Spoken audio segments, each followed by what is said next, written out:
DN 100 में आपका स्वागत है। उत्तराखंड की बेटियां सुरक्षित नहीं, अंकिता भंडारी के साथ हुई इस तरह की घटना। अगर माँ बाप बच्चों को पढ़ा लिखा कर काबिल बनाना चाहते हैं और वे पढ़ लिख कर अपने पांव पर खड़े होकर नौकरियां हासिल करते हैं ताकि अपने माँ बाप और दूसरों का सहारा बन सकें, इसलिए लड़कियां और महिलाएं करती हैं नौकरियां। देखिए, अंकिता भंडारी जिसके साथ ऋषिकेश के एक रिजॉर्ट के अंदर ज्यादती की गई है, जो रिजॉर्ट पुलकित आर्य नामक व्यक्ति का था। उनके फादर विनोद जी भारतीय जनता पार्टी के एक वरिष्ठ नेता हैं। विनोद आर्य जी के भाई भी जो है भारतीय जनता पार्टी की सरकार में उच्च पद पर हैं। जिस तरह से ज्यादती की गई है उस बच्ची के साथ और उसकी इस मजबूरी का फायदा उठाया गया कि हमारी बच्चियां अपने घर के हालात को सपोर्ट करने के लिए प्राइवेट रिजॉर्ट्स में, प्राइवेट होटल्स में और प्राइवेट फॉर्म्स के अंदर नौकरियां करती हैं और उनका एक्सप्लॉयटेशन होता है। तो ये बड़ा दुखद बात है, चूंकि बेटी हमारी भी है और वो भी हमारी ही बेटी थी, समाज की बेटी है। इसमें ऐसा नहीं है कि वो हमारे जो बेटियां हैं उससे कुछ अलग है। तो उसके साथ जितनी ज्यादती की गई है और फिर उसको उस ज्यादती करने के बाद उसको गंगा के अंदर धक्का दे करके उसकी मौत हुई है। पोस्टमार्टम की रिपोर्ट अभी आनी बाकी है। तो ये बड़ी दुखद बात है। इसके साथ जब हमने ये देखा कि उनके फादर पुलकित आर्य के फादर विनोद आर्य अपने टीवी एक इंटरव्यू के अंदर अपने बच्चे के लिए डिफेंड कर रहे थे, उसको बेकसूर कह रहे थे, वहां पर मुझे एक बात का एहसास ये हुआ कि धृतराष्ट्र जो हैं, जो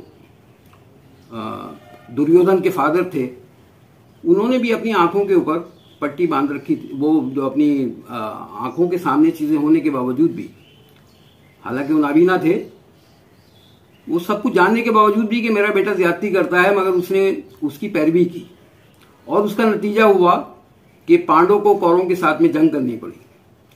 तो होना यह चाहिए कि अगर वाकई गलती है, चाहे वो हमारे बच्चे के साथ में गलती है, हमारे बच्चे ने गलती की है, तो हमें उसको एडमिट करना चाहिए और अगर गलती ऐसी है कि उसको सजा मिलनी चाहिए तो सजा मिलनी चाहिए। उसमें ये जो है हमें उससे उठ करके बात करनी चाहिए कि चूंकि बेटी तो हमारी भी हैं, अगर हमारी बेटी के साथ में कोई बात होती है तो क्या हम उसके लिए कोशिश नहीं करेंगे और उसके लिए हम ये कोशिश नहीं करेंगे कि जिसने उसके साथ ज्यादती की उसको सजा मिले।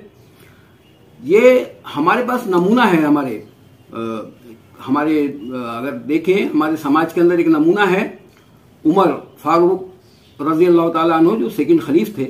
जब उनके बेटे ने शराब पी तो आपने उसके लिए सजा मुकर्रर की कि उसके 100 कोड़े मारे जाए और वो 100 कोड़े मारने की ताब भी नहीं ला सका, उससे पहले ही वो बच्चा मर गया।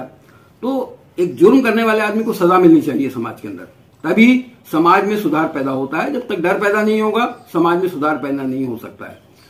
हमारे पास सारे कानून हैं, आईपीसी के बहुत सारे कानून हमारे पास हैं, मगर उसके बावजूद भी आप देखें रोजाना के न्यूज़पेपर के अंदर हमारी बच्चियों के साथ, चाहे वो राजस्थान के अंदर हैं, चाहे यूपी के अंदर हैं, चाहे महाराष्ट्र के अंदर हैं, चाहे एमपी के अंदर हैं, और चाहे जहां भी आप देखें जम्मू कश्मीर वो छोटी सी बच्ची के साथ में जुल्म और ज्यादती की गई। आज इस अंकिता के साथ में जुल्म और ज्यादती की गई।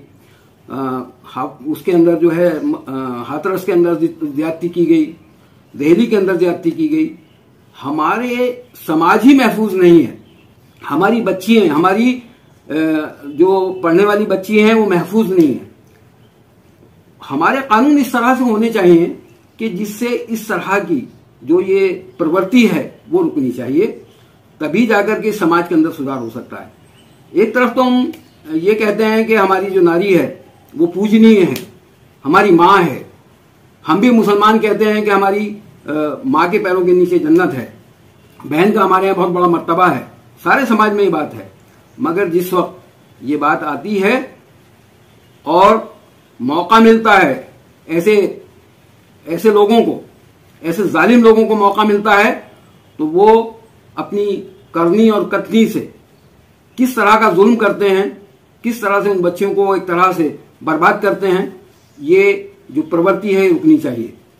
तभी समाज हमारा तरक्की कर सकता है। अगर हम औरतों की इज्जत नहीं करेंगे, बच्चियों की इज्जत नहीं करेंगे, उनका मान सम्मान नहीं करेंगे, तो ये समाज कुछ नहीं है फिर। दूसरी बात ये है कि ये जितने भी रिजॉर्ट्स हैं, जितने बड़े बड़े होटल्स हैं और जो फार्म हाउसेस बने हुए हैं लोगों के, आप उनको देखिए तो सही कि उनके अंदर होता क्या है।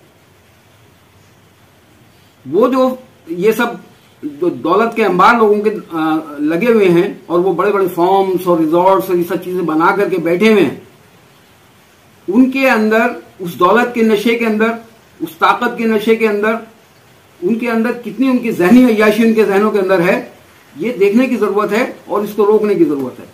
हम सारे कानून तो गरीबों के लिए बनाते हैं, उन लोगों के लिए भी कानून का इम्प्लीमेंटेशन होना चाहिए कि जो कानून की परवाह नहीं करते हैं और समाज के अंदर इस तरह की दरिंदगी पैदा करते हैं। अंकिता भंडारी हमारी बच्ची को, हमें उम्मीद है कि पूरा इंसाफ मिलेगा। उन जालिमों को जिन्होंने उसके साथ में दरिंदगी की है, उसको उनको सजा मिलेगी, चाहे वो कितने भी बड़े घर से ताल्लुक न रखते हों। उम्मीद है हमें उत्तराखंड सरकार इसमें पहल करके और उस बच्ची को इंसाफ दिलाएगी।